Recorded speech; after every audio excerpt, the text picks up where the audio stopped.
Hello everyone, my name is Aruhi and welcome back to my channel. So guys, whenever we start building AI systems, whether it is a single agent or a multi-agent system, there is one concept that plays very important role, and that concept is memory. Because honestly, it doesn't matter how many agents you are using or which powerful LLM you are using. If your AI agent does not have memory, then it will forget everything once the conversation ends, and every time when user will interact with that system will behave like it is talking to that person for the very first time. Means it won't remember any previous conversation or anything that happened earlier. And this is a very big problem, especially when you're working with a real world AI applications, because in real projects agent need context from previous interactions to make better decisions, right? So that's why memory is one of the most important concept, and today we will see how this memory concept is used in LangGraph. And in this video, we are going to understand everything about memory step by step.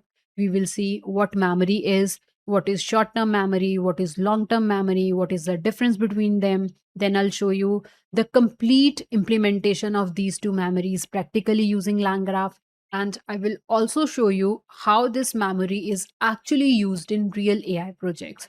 So let's start and first understand what is memory. So in simple words, you can say that memory means that system or agents can remember information from previous interactions. For example, if agents have memory, then they can remember about previous conversation, previous outputs, previous states or previous decisions. And if agent is without memory, then that agent will forget all the previous information and it will always start from scratch. Next is type of memories in LangGraph. So according to the LangGraph documentation, there are mainly two types of memory: short-term memory and long-term memory. Short-term memory is also known as thread level memory or conversation memory. And this short-term memory remembers information during single conversation, means the system will remember the information only within the current chat session. And if by chance the application restarts or the conversation ends or new session starts, in that case the agent will forget everything. So for example, let's say in the current chat I mentioned that my name is Aruhi, and later in the same ongoing chat I asked what is my name, then agent will answer correctly because it is still inside the current chat session and it remembered the previous conversation using temporary memory. So basically, this short term memory helps the system maintain the context during the current chat session or during the current workflow execution. Now, let's see how long term memory works. So, long term memory can store information for the future interactions, means it does not forget information once the conversation ends. So, even if the application restarts or if the conversation ends, the system can still remember previous interactions and information from the previous conversations. So, now we know about the two types of memory in LangGraph. But to actually implement the concept of memory in LangGraph, we need to understand one more concept, which is called checkpointer. Because in LangGraph, memory is managed through this checkpointer only. So let's see what does this checkpointer do. So whenever any node or agent in LangGraph complete its task, the workflow states get saved automatically, and that is done by using the checkpointer. So in LangGraph, whenever a node or agent complete its task, the current workflow state gets stored automatically, and that is done using the checkpointer. So checkpointer is basically saving the graph state after each step, after every step of execution. So that means if the application crash or if the user return later, then LangGraph can load the previously saved state and it can continue from there only instead of starting from scratch. So we can say that this checkpointer is like an autosave feature, and it saves the progress of the agent continuously in the background. Now let's see how to use this short-term memory and long-term memory with coding examples. So for that we will use VS Code. So open VS Code, and guys, I have created a separate folder with the name of LangGraph demos. So I will select that folder first. I will open that folder over here. So click on this file and then click on open folder.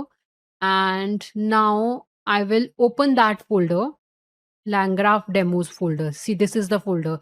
Select this folder.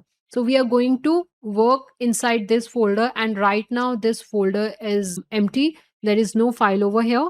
So the next step is to create a separate Python environment, and we will install all the required packages in that Python environment.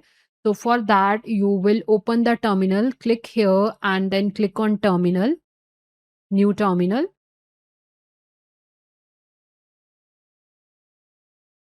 Here. So to create separate environment, you will write Python -m venv, and then you will write your environment name. So my environment name is langgraph env1, and you can see that environment over here. See this folder inside your langgraph demos folder. Now let's activate the environment. So write your environment name and then scripts and then activate. So our environment is activated. Next step is to install the packages. So we are installing langgraph and python-env. Enter. So why we are installing these two packages? We are installing langgraph because we want to see the concept of memory through this langgraph framework. And this python-env package will help you access the API keys of your LLMs. And we need few other packages, but we will install them later when we need them in our code. See, our environment is ready. Everything is installed successfully.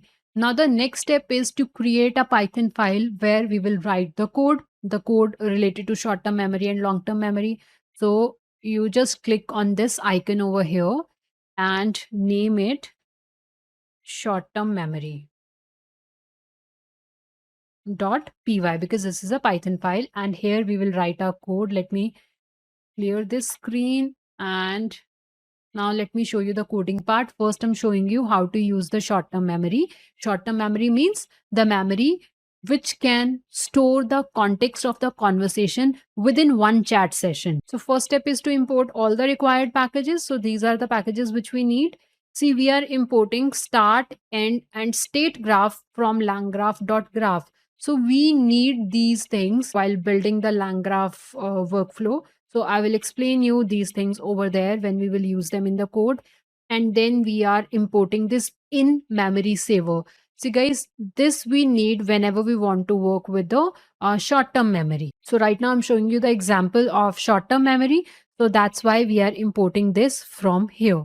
Then we are using this load _.env. We need this package because we want to import the API keys. We want to load the API keys into our Python code so that we can use it. So for that, we are using this package. And then these two packages we will need when we will create a state for our langgraph workflow. I'll explain you the functionality of all these things when we will use these things in the code. And then we are importing this chat grok. What is this chat grok? Whenever you work with any AI application, you need one LLM at least.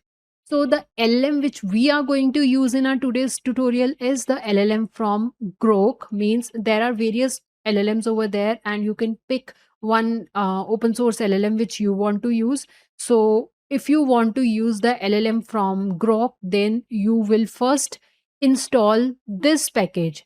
So remember, I have told you a minute ago that we will install few packages, but we will install them later when we need them in the code. So if you want to use the LLM through Grok, then you will install this package. Now let me show you the command to install this package. So to install Grok, you will write pip install langchain grok and hit enter. And after installing this package, you can import this chatgrok wrapper, and using this class, you can connect with the LLMs which are there on Grok. See, it is successfully installed. And guys, now the next step is to create the API key, because if you want to use the LLM through Grok, then you need to create the API key over there. So let me show you how to do that. So open browser, and here write console.grok.com and hit enter. And here click on this API keys. Click on this create API key, and here you will provide a name to this API key. So let's say I provided a name demo 2. And from here, you can select when you want this API key to expire. So I'm selecting no expiration and then click on this submit. After that, you will get your API key, copy this API key, save it somewhere, and then click on this done. Once you have this API key, go back to your VS Code, and now we will create a .env file and we will paste this API key over there. So here, click on this new file and name it .env. And here we will paste the API key. See, this is my API key. Now go back to your code. Here we will first load the API key. So you will write load.env. By writing this line, when you will execute this code, the API key will be loaded in the memory. Next step is to choose the LLM, which LLM you want to use, because on Grok there are various LLMs.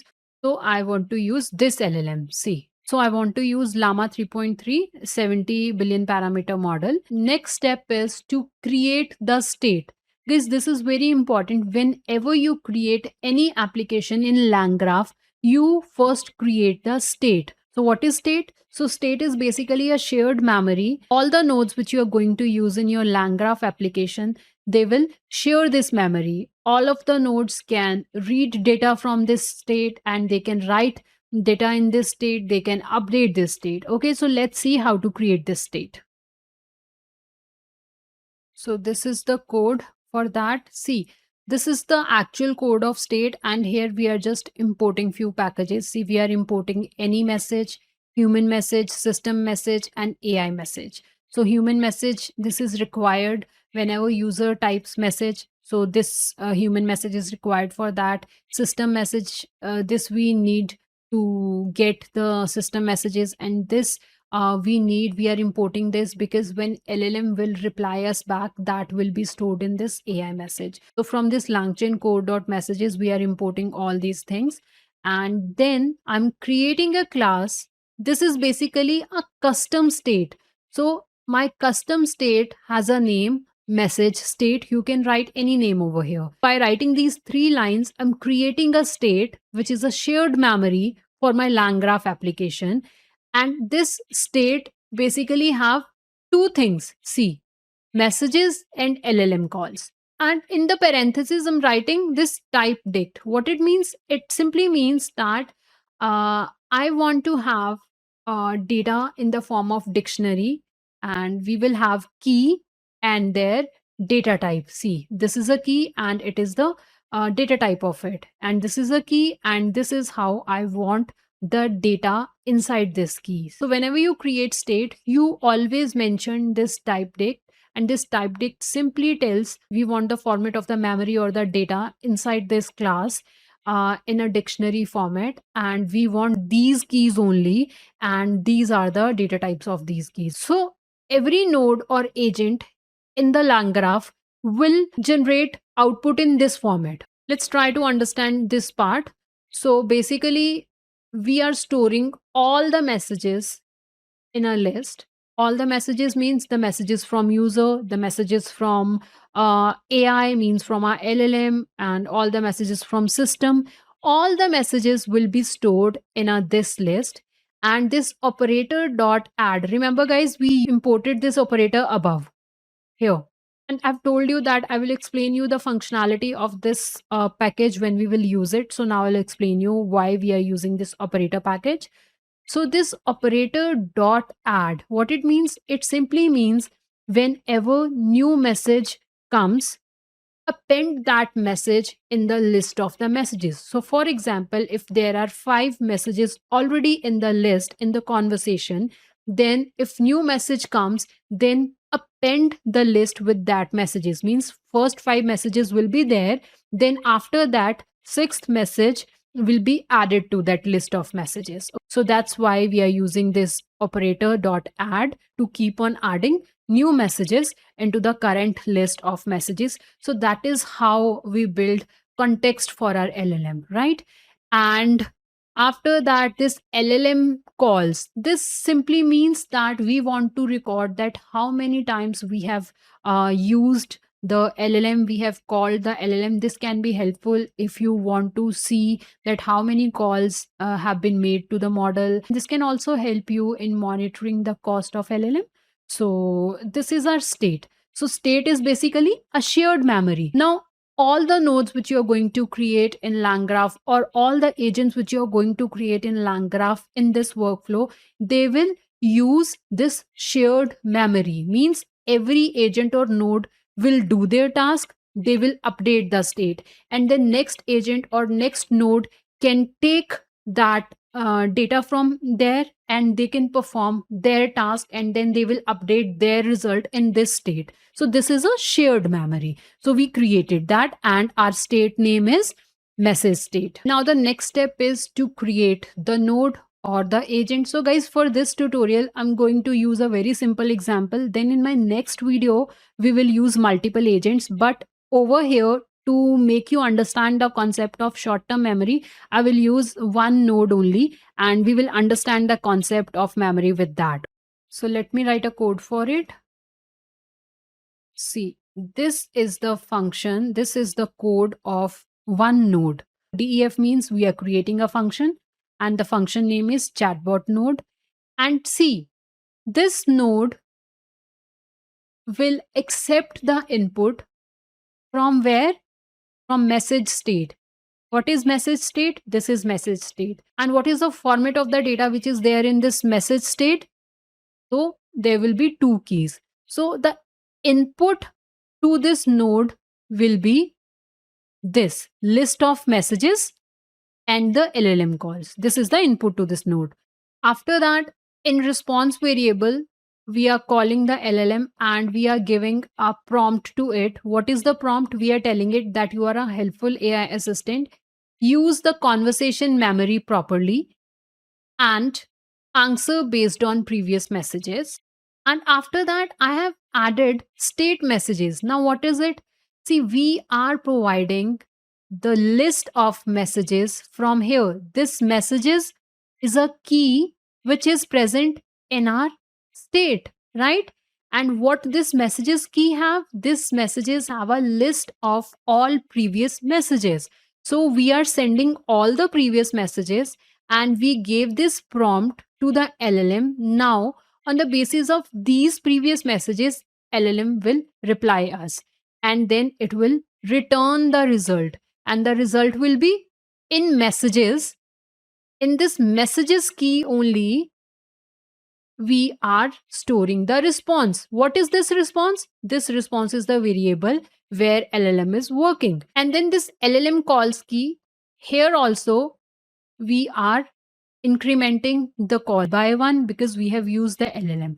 So this is one node. That's it guys. In this example, we are going to use this one node only. Now let me show you how to build the graph in LangGraph and then how to use the short-term memory. So this is how you build the graph. In builder variable, I'm using state graph, and this again we have imported above. See, state graph. So when we use this state graph, whenever we want to build the graph in LangGraph, we need this state graph for it. So we used that state graph over here, and then we provided the state, message state. Remember, this message state is a class which we created. This is a shared memory, and I've explained you about it already. So that state we are providing it, and we are building a graph. So this is how you build the graph. Once you build the graph, you will add nodes in it, right? So to add the node, you will write this builder. In this graph, we want to add one node, and whenever you want to add the node, you will write add underscore node. And then here you will mention the name of that node. So you can give any name to it. So I gave it chatbot. And here you will write the Python function which is actually performing the task of the node. See, the name of the node is chatbot, but this node is actually performing this Python function, chatbot node. So this is the function which we created here, right? So in our example, there is only one node, so we wrote it. And now we need to build the connection, means we need to tell the LangGraph from where to start and from where to end. So if you'll scroll up, with state graph, we have two more things, start and end. So these are the inbuilt nodes. Start node is used to start the graph, end node is used to end the graph. Now we will use them. So you can write it like this: builder dot add edge. Add edge means we are creating a connection between the nodes. So first we are creating the connection between the start node and the chatbot node. The chatbot node which we created means first start node, then we have chatbot node, then we have end node, then we are connecting the chatbot node with the end node. Now our graph is ready. But this is just a design. Right now, it will not perform any task. In order to run it, you need to compile this graph. So for that, you will write builder dot compile. And here you will mention the short-term memory. But before that, you will write this line. See, this is how you add the short-term memory. So I created one variable with the name of memory. And then over here, I'm using this in memory saver. So what is this in memory saver? So guys, we have imported it above, and I've told you that whenever you want to use the short-term memory, you will use this. So this in memory saver we are using right now. So we have created a short-term memory in the memory variable. So this memory you will write here. Here you will write check pointer equals to memory. So guys, remember when I was explaining you the theoretical part over there, I have told you that whenever you want to use the memory concept in LangGraph, at that time you need check pointer. So check pointer basically saves the workflow state after every new task. So whenever anything new is happening, so after that, this check pointer is saving that state and it is storing that in this memory. And this is how you use short-term memory. And now one more thing you need to write in order to use the short-term memory properly. So what is it? So config variable, I created one variable with the name of config, and inside it, I have mentioned thread ID equals to user1. So guys, this is like a session ID only. So every user have a different session ID, right? So in the same way, for each chat, there is a different thread ID.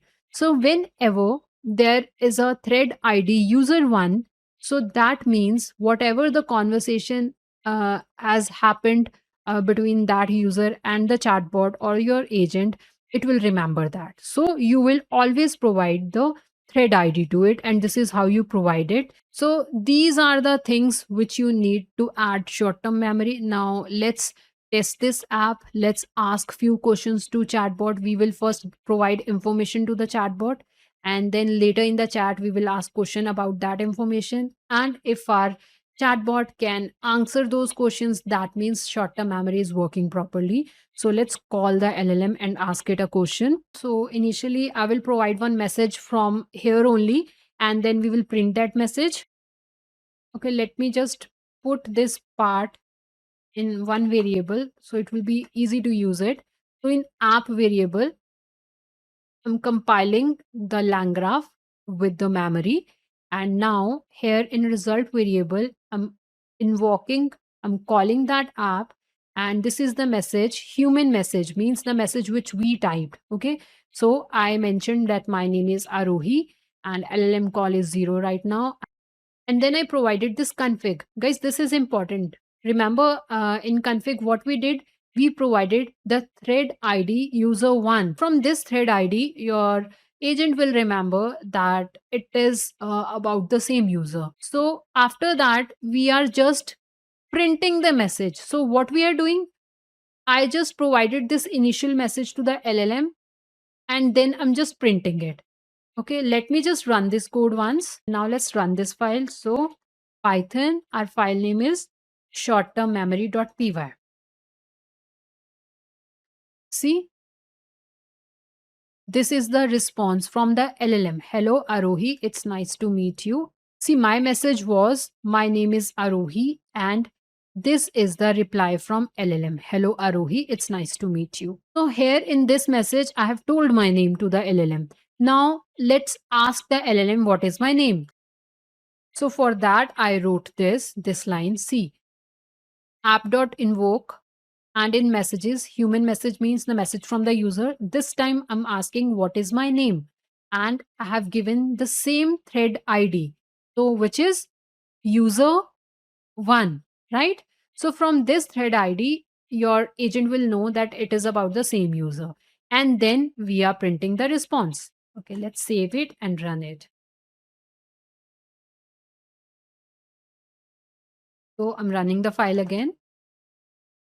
So this was the first response. Hello, Arohi. It is nice to meet you. And this is the second response. Your name is Arohi. I remember you. You told me that earlier. So all this is happening in a same chat, right? Right now, the session is same. The chat is ongoing. So whenever the chat is ongoing, short-term memory can remember the information. But now let's say when we restart the app, and I haven't mentioned this part. Now let's say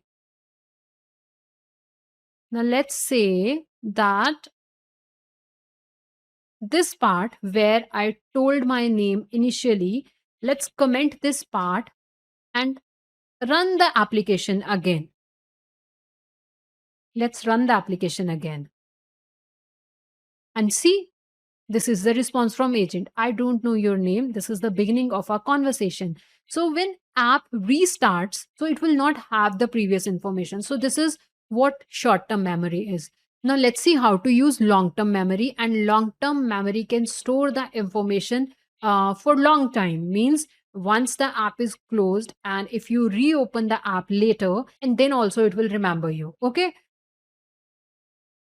So for that, create one new file and name it long term memory.py. Here we will work. Guys, whenever you want to use the long term memory, then make sure that you should have downloaded and installed the database which you want to use. So in our today's tutorial, we are going to use PostgreSQL database. So I'll show you first step by step how to download it, install it, set it up, and then which Python package is needed in order to use that database. So open browser, and here you will write PostgreSQL download and go to the official website here and just select the operating system. So in my case, it's Windows. Click on it, and here click on this download the installer.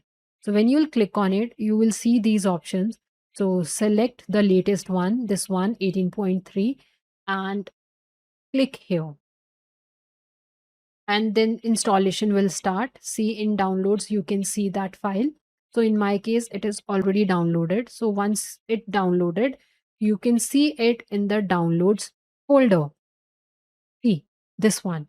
So you click on it and installation will start. And during the installation, it will ask you for the password. So write a password, select a easy one so that you can remember it. And guys, save it somewhere because we will use that password later. So I created the password of Postgres, and then it will ask you for the port number. So just see which port number you are using. Just remember which port number you are using over here, and then just follow the on-screen instructions and it will be installed. And so once it is installed, you can verify the installation by opening pgadmin4, and if it asks you to fill the password, then fill the password. If this pgadmin is opened successfully, that means your PostgreSQL database is running properly. And guys, next step is to create the database. So for this tutorial, let's not create a separate database. So there is one default database with the name of Postgres. So we will use that database only. Now our database is installed successfully. Now we need a package in Python which will connect this database with our Python code. So for that you will, okay, let me clear the screen first. For that you will install this package. See, this is what we are going to run, and hit enter. Once you install this package, then you can use the PostgreSQL database with your Python code. See, it is successfully installed.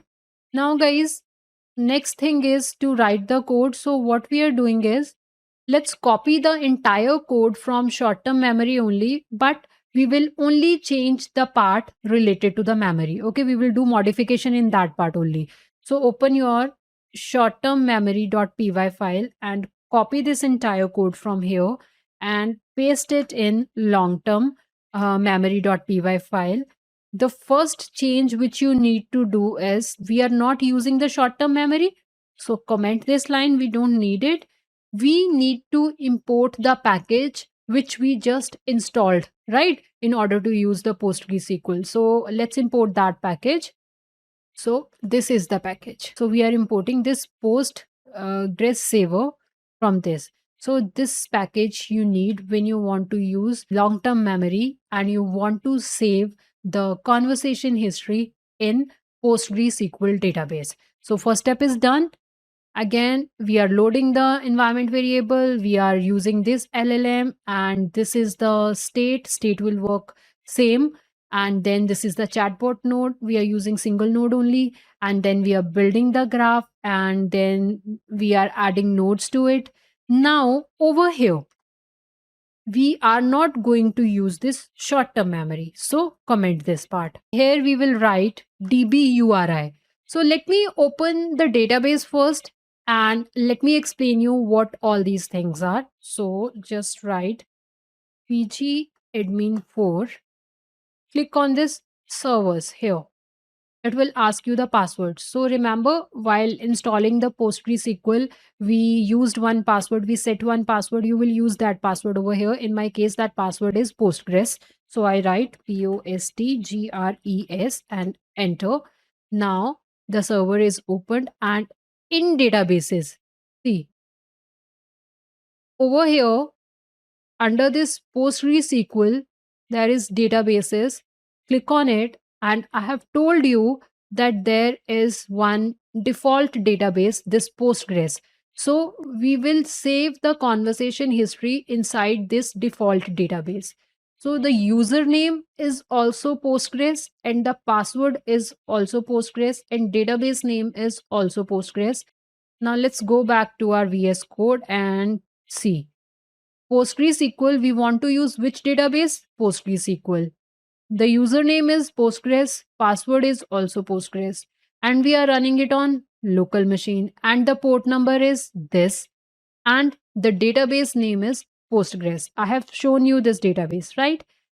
So this is the DBI URI. So whenever you want to use the long-term memory, you will import the package related to that database, and then you will write DB URI. And then just let me remove this part,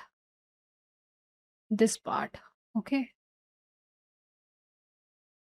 And here I'm writing this. Let me explain you. See, after this DB URI with Postgres Saver, I'm providing this DB URI, the URI of our database, as checkpointer.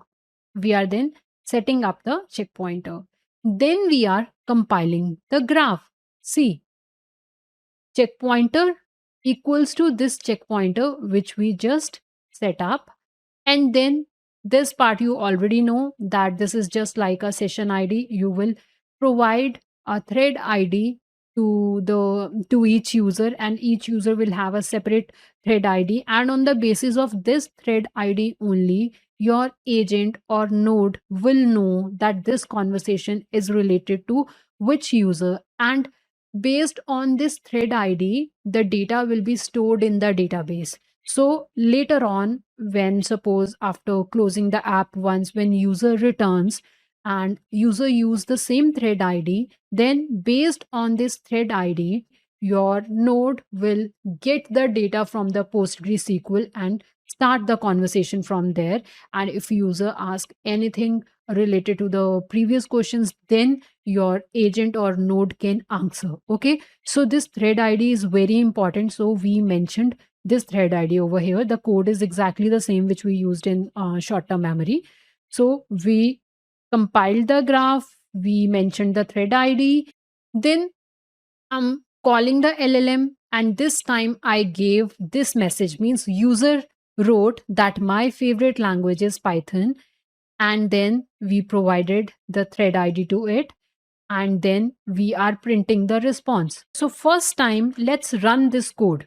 So right now I'm not asking anything to it. First I want to run this, then I will show you where this conversation is getting stored in the PostgreSQL database. Then we will come back to this code again and we will ask it something which we asked it earlier, and let's see if our code, if our node can answer us. So let's run this code. So right now, thread ID user1 just mentioned that the favorite language is Python. So let's run this code. You will write Python and the file name is longtermmemory.py. See the responses. Python is a popular and a versatile language. What do you like to use Python for? Message which I wrote was my favorite language is Python, and this is the reply from our chatbot or our agent. Now let's see where this information is stored in the PostgreSQL database. So go to pgadmin4 again. So click on this servers, then click on this databases. So there is one default database with the name of Postgres, and below that you will see schemas. Click on it. Under schemas, click on this public, and then click on this tables, and see these 4 tables over here, right? So these kind of tables LangGraph will create when it will store the data. So now let's click on this checkpoints. So just right click on it and click on this view edit data. So all rows. See user 1. So this is the thread ID, right? The thread ID which we used over here is user 1. So the records of user 1 is stored in Postgres SQL database, and later on when we close this application and we use it again, then still your application, AI application or your agent will remember that. Now what will we do? So let's just say that this time, instead of this message, let me just copy this part, copy, and I'm commenting it. So commenting it simply means that now I will run the code again, and this message will not be given to the node, will not be given to the LangGraph, and we will ask it that which language is my favorite language, and it should answer with Python. Okay, so let me just paste that code here, and this time let me change the message. What is my favorite language? Okay, this time, see, we are not mentioning this to it, we are directly asking it what is my favorite language, and we will run this python long-term memory.py. See, this is the output, and which is correct, right? So our agent fetched the record of user 1. See, from this config only, it knew that okay, this is the same user and I have to fetch the records related to this user from the PostgreSQL database, and then it answered it. So this is how you can use long-term memory. So guys, that's it for today, and I hope this video is helpful, and I have mentioned the link of these codes in description section. You can get this code from there. And guys, if you like my content, please like, share and subscribe my channel, and thank you for watching.